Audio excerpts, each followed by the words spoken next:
Hello दोस्तों, कैसे हैं? ब्यूटीफुल लाइफ में आपका स्वागत है। और आज हम एक नई स्टोरी को लेकर आए हैं। समय खराब ना करते हुए जल्दी से हम शुरू करते हैं और उसका शीर्षक है बंदे अब तो जाग। एक धन संपन्न व्यक्ति अपनी पत्नी के साथ रहता था, पर काल चक्र के प्रभाव से धीरे धीरे वह कंगाल हो गया।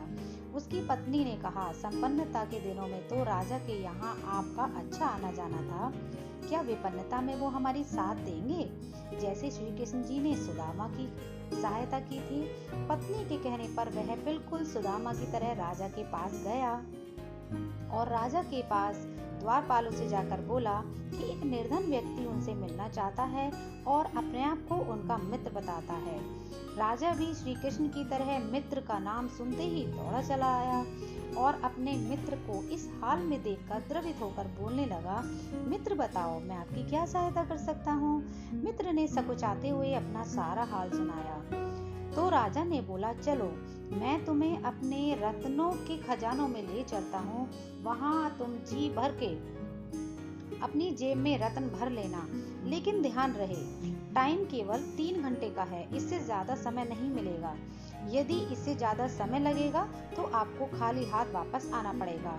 वो कहता है, चलो ठीक है। तो राजा उसको अपने भंडार में ले जाता है और जब वो भंडार के अंदर गया तो उसने देखा कि उसमें से प्रकाश की चकाचौंध देखी और वो हैरान हो गया कि अरे, इतना सारा इसमें रोशनी।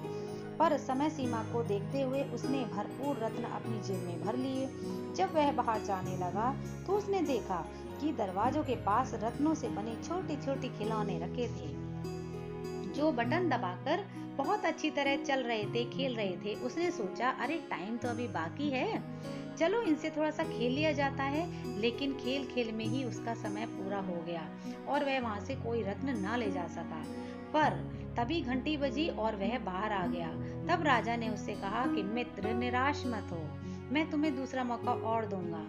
तब राजा ने अपने मित्र से कहा, चलो मैं तुम्हें स्वर्ण मुद्राओं के खजाने में ले चलता हूँ, वहां जी भर कर अपने थैले में स्वर्ण मुद्राएं भर लेना, और लेकिन ध्यान रहे समय सीमा वही है पहले जैसी। उसने देखा कि सुनहरे कक्ष में भी ऐसा ही प्रकाश फैला हुआ है। वहां व्हाइट कलर का था और यहाँ क्योंकि सोने की थी, वहां पीला रंग का प्रकाश था। उसने शीघ्रता से अपने थैले को भरना शुरू कर दिया और जैसे ही उसने अपना थैला भरा तभी उसकी नजर पड़ी एक घोड़े पर। अरे, उसने पहचान लिया, ये तो वही घोड़ा है जिसके ऊपर मैं सवार हुआ करता था। तो उसने तब फिर ही सोचा कि अरे, अभी तो समय है, चलो अपने घोड़े पर थोड़ा सवारी करते हैं। और जैसे ही वो सवारी करने के लिए निकला, अरे ये तो पता ही नहीं चला टाइम का पता नहीं चला, टाइम का पूरा हो गया और ऐसे ही पहले की तरह सारा समय पूरा हो गया और वो मित्र वहां से भी कुछ नहीं ले जा पाया। राजा ने फिर कहा, चलो मित्र, कोई बात नहीं, निराश मत हो, अब मैं तुम्हें अपने दूसरे खजाने में ले चलता हूँ, लेकिन लेकिन समय सीमा वही होगी पहले की तरह। तब वह दूसरे खजाने में ले गया और वो खजाना था रजत का खजाना, यानी कि चांदी का खजाना। तो वह राजा का मित्र उस चांदी के खजाने में चला गया। चांदी के खजाने में भी उसको ऐसा ही नजारा मिला। उसने अपने ढोल एक मतलब थैला टाइप का कुछ ऐसा होता है, उसमें चांदी भरनी शुरू कर दी। और इस बार उसने समय पर बाहर निकलने के लिए सोचा कि मैं अपने समय सीमा पर कक्ष से बाहर आ जाऊंगा। तब उसने देखा कि वहां पर एक चांदी का छल्ला टंगा हुआ है, साथ ही एक नोट लिखा हुआ है कि इसे छूने पर उलझने का डर है और अगर आप उलझ जाओ तो दोनों हाथ से सुलझाने की चेष्टा बिल्कुल न करना। तब उसने सोचा, ऐसी भी क्या उलझन है जो इसमें दिखाई नहीं दे रही है और इसका मतलब ये बहुत कीमती होगा। तभी उसने अपने बचाव के लिए और उसको चेक करने के लिए उसने सोचा कि इसको देखते हैं। फिर क्या था, जैसे ही उसने हाथ लगाया तो हाथ लगाते ही वो ऐसा उलझा कि सुलझ ही नहीं पाया। फिर उसका समय पूरा हो गया। तब वो निराश होकर फिर से बाहर आया। राजा ने कहा, चलो मित्र, कोई बात नहीं, मैं तुम्हें एक और खजाने में ले चलता हूँ।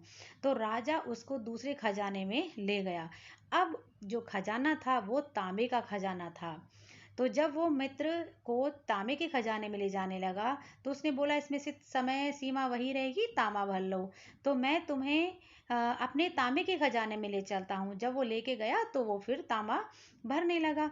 तो उसने जब देखा कि मेरे इतने सारे हीरे के खजाने में मैं गया, वहाँ से हीरे नहीं भर पाया, और सोने के खजाने में गया, वहाँ भी मैंने समय गंवा दिया, मैंने चांदी में भी समय गंवा दिया, और अब ऐसी नौबत आ गई है कि मुझे तांबे के खजाने में जाना पड़ रहा है। तब उस राजा के मित्र को अपनी गलती का एहसास हुआ कि मैंने सारे अनमोल समय को ऐसे ही गंवा दिया और मैं कुछ नहीं ले जा पाया। तो इसी तरीके से दोस्तों, हमें अपने जीवन में किसी भी तरीके से समय को नष्ट नहीं करना चाहिए। अपने समय को हमें यूज़ करना चाहिए। अब देखिए, ये समय किस किस तरीके का है। जब वो खिलौनों से खेला, यानी कि बचपन जो होता है हम खिलौनों से खेलने में निकाल देते हैं। जवानी जो होती है वो गृहस्थी की उलझनों में उलझ कर हम निकाल देते हैं। और जब बुढ़ापा आता है तो बस हमें पलंग का सहारा लेना पड़ता है और हमारी जो समय सीमा है वो समाप्त हो जाती है। यानी कि जो हमारा लास्ट टाइम आता है उस टाइम हमारी घंटी बजने वाली होती है कि समय समाप्त हो चुका है। तो इसी पर एक संत ने कहा है कि सावधान सावधान, यूं ही आता रहा यूं ही जाता रहा, लाख 84 के चक्कर तू यूं लगाता रहा, क्यों ना पहचान पाया तू सांसों का मोल, जीवन का मोल अपना, हीरा जन्म यूं ही गंवाता रहा। तो यानी कि बंदे अब तो जाग।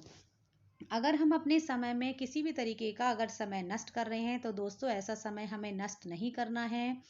हमारे जीवन में बहुत सारे सुनहरे अवसर आते हैं, उसे हम इग्नोर कर देते हैं, फिर कुछ और अच्छे आते हैं, फिर उसे जाने कितना कुछ ऐसा होता है और हम सोचते भी हैं कि अरे ऐसा होता, अगर हमने उस समय वो काम कर लिया होता, आज हमारा वो काम होता।